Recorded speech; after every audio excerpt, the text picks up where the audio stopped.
Good evening, sir. I am Walter McDonald H. Gonzalez, and this is just the summary of the topic that we had discussed these past days. So, the leadership steps needed to be a leader, type of leader. So, leadership. I believe that everyone has a formal leadership role.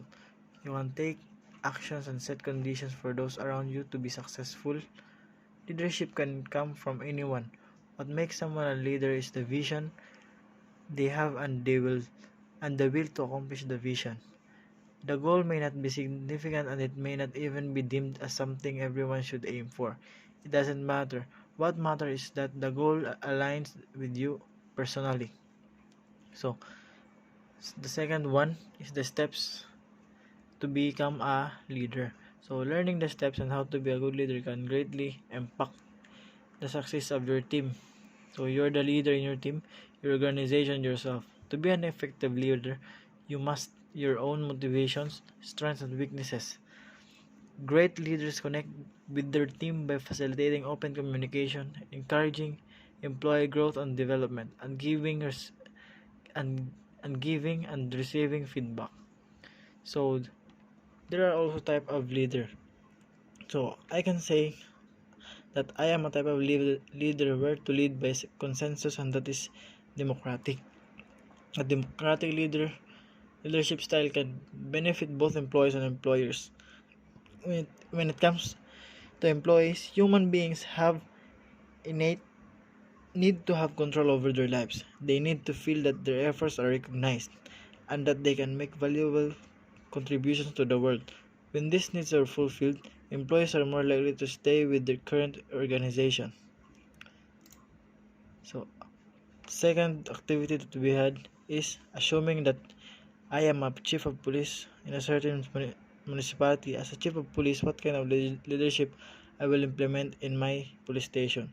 So, as a chief of police in our municipality, the leadership that I will implement in my police station is autocratic leadership. This will result a big help and improvement to our fellow men to have this kind of leadership, because this type of leadership is strictly rule based with a preference for order and sometimes military like approach.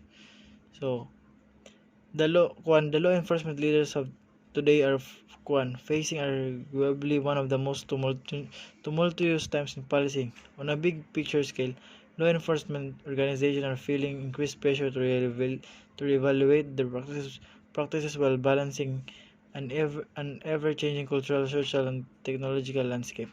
At an individual level, officers themselves are entering the field with a new expectation about what it means to be an officer and how they want to be led. There's a school of thought that view leadership as a quality someone is born with rather than one that can be learned through experience, education, and mentorship. So, thankfully for law enforcement organizations across the country and around the world, police leaders are finding that the skills necessary to be effective in the roles are constantly developing and expanding. Now, today, many current aspiring law enforcement leaders are seeking out greater insight into how to be an effective police leader.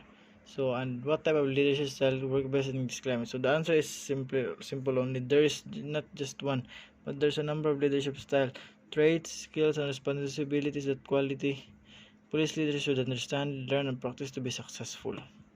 So, in this topic naman is the crime of hostage taking. This is just like an example. So, I have here the sample of crime hostages. So, this is a man hostages a child with handling a bolo knife here. So, when was the accident happened? The accident happened. This crime happened in last November 2016. It happened inside the bus. So, who is the suspect? How many are the suspect? The suspect's name is Raulito Pacasi, a 43 years old wearing a white t-shirt, skinny jeans, and handling a knife. Who is the victim? How many are the victim? There's only one victim. The victim's name is Rachel Floor. The said victim in the incident is the girl who just 15 years old. So, what technique used by responding police officer? The name of the responder is Espuelan Eduardo Santiago.